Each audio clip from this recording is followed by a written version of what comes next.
안녕하세요. 399번 문제풀이 시작하겠습니다. 399번 문제는 보기를 참고하여 가와 나를 이해한 내용으로 가장 적절한 것을 찾는 문제인데요. 여기서 가는 흥보전, 나는 누앙사예요. 그럼 보기 먼저 살펴볼까요? 보기에서는 조선 후기 사회 상황에 대해 이야기하고 있어요. 보기에 따르면 조선 후기는 임진왜란 그리고 병자호란을 연이어 겪으며 국토가 황폐화되었고 양반들의 무능함이 드러나면서 엄청난 변화를 겪었다고 합니다.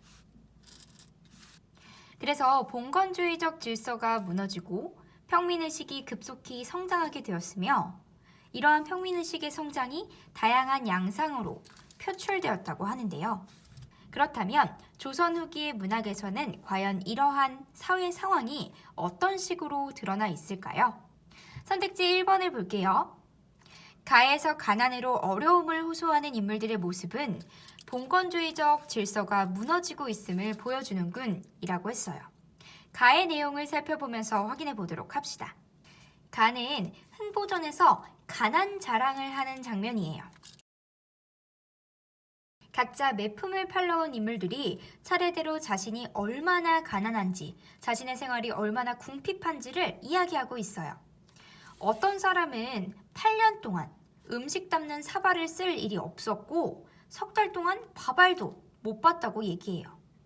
어떤 이는 밥을 해먹지 않은 지 3년이 되었다고 이야기하고 있죠. 밥할 때 나는 연기가 난 지가 3년이다 라고 얘기하는 건 3년 동안 밥을 안 했다는 것과 같은 얘기겠죠. 이러한 인물들의 모습은 봉건주의적 질서의 붕괴, 양반과 평민의 경계가 옅어지는 그러한 신분제의 붕괴를 드러냈다고 하기보다는 조선 후기 평민들이 극심한 가난을 겪었고 그로 인해서 비참한 삶을 살고 있었다는 것을 보여주는 것으로 이해할 수 있어요. 따라서 봉건주의적 질서가 무너지고 있다라고 얘기한 1번의 선택지는 틀린 내용입니다. 선택지 2번을 볼까요?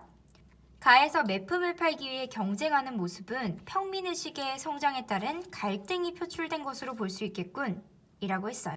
가의 앞부분 내용을 떠올려 보면 매품을 팔기 위해 모인 사람들이 제일 가난한 사람이 먼저 매품을 팔자, 먼저 매를 맞고 돈을 벌자 라고 하는 것으로 순서를 정하고 저마다 자신의 가난함을 이야기하고 있었죠. 물론 이들이 이 안에서 먼저 매를 맞기 위해서 경쟁한다 라고 볼 수는 있지만 작품의 전체적인 내용을 살펴보았을 때 저마다 매품을 팔아야지만 돈을 벌 수 있는 딱한 상황을 가지고 있을 뿐 서로 첨예하게 갈등하는 부분을 확인할 수는 없어요. 심지어 흥보는 다른 이들의 이야기를 듣고 매품 파는 것을 포기하고 집으로 돌아가잖아요. 따라서 갈등이 표출되고 있다라고 얘기하고 있는 2번 선택지는 적절하지 않은 선택지입니다. 다음으로 선택지 3번을 볼게요. 가에서 매품 팔기를 포기하고 집으로 돌아가는 흥보의 모습은 양반의 무능함에 대한 절망감을 나타내는군 이라고 하는데요. 흥보가 매품을 팔기 포기하는 것은 무엇을 의미할까요? 가의 내용을 보면서 같이 이해해 보도록 합시다. 가에서 사람들의 가난한 상황을 듣던 흥보는 자기에게는 어느 시절의 차례가 돌아올 줄 모른다고 생각해요. 자신의 가난은 이들에 비교할 것이 아니라는 생각이 들었기 때문이겠죠. 그래서 흥보는 매품 팔기를 포기하고 집으로 돌아오게 됩니다. 물론 흥보가 탄식하고 집에 들어가면서 자기가 매를 맞지 못해서 돈을 벌지 못한 상황을 안타까워하는 모습은 드러나고 있지만요. 이것이 양반의 무능함을 드러내려 한 것이 아니라는 것은 여러분 읽어보면서 확인할 수 있을 거예요. 또 무사히 집으로 돌아온 흥보를 보고 흥보의 아내가 어떻게 이야기하고 있죠? 생기는 대로 먹고 살지 남 대신으로 맞을까? 에고 이렇게 반응하고 있죠. 이것은 돈을 위해서 매 맞는 것도 불사하는 것보다는 욕심 없이 자신의 처지에 맞게 살면 된다는 의식을 반영한 것이에요. 만약 흥보와 흥보의 아내가 돈을 벌지 못해서 정말 절망했다면 왜 매를 안 맞고 왔느냐라는 반응이었겠죠. 따라서 3번은 적절하지 않은 선택지입니다. 선택지 4번을 볼게요. 이번에는 나에 대한 설명이네요. 나에서 가뭄이 극심하게 든 논의 모습은 전쟁 이후에 분열된 양반층을 상징한다고 했습니다. 나는 양반이면서도 농사를 지으며 살아가야 하는 곤궁한 생활을 보여주는 작품이에요. 양반인 시적화자는 여기에서 소를 빌리러 가고 있는 상황이죠. 나의 한기태심을 우리가 확인하면 이는 말 그대로 큰 가뭄이 들어있는 상황이라는 것을 의미하고 있어요. 이렇게 극심한 가뭄의 상황에서 잠깐 지나가는 비에 시적화자는 물을 반쯤 데워놓고는 소를 빌리러 가고 있는 상황인 거죠. 작품 속에서 가뭄이 극심하다라고 하는 것은 확인할 수 있지만 이런 가뭄의 상황을 분열된 양반층을 보여주고 있다라고 해석한 근거는 찾을 수가 없습니다. 따라서 4번은 적절하지 않은 선택지입니다.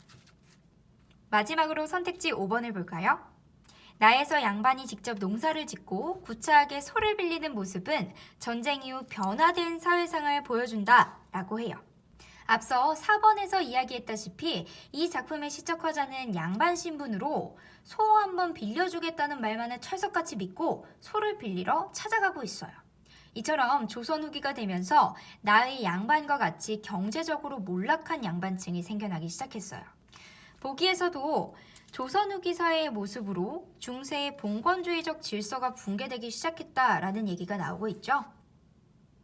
양반임에도 불구하고 생활이 공공하여 직접 농사를 지어야만 했고 이웃집에 소를 빌리러 가는 모습은 이러한 변화된 사회상을 잘 보여주는 모습이라고 할 수 있어요. 따라서 5번은 적절한 선택지입니다. 우리 399번 문제가 적절한 것을 고르는 문제였으니 정답은 5번이겠죠? 399번 문제의 정답은 5번입니다.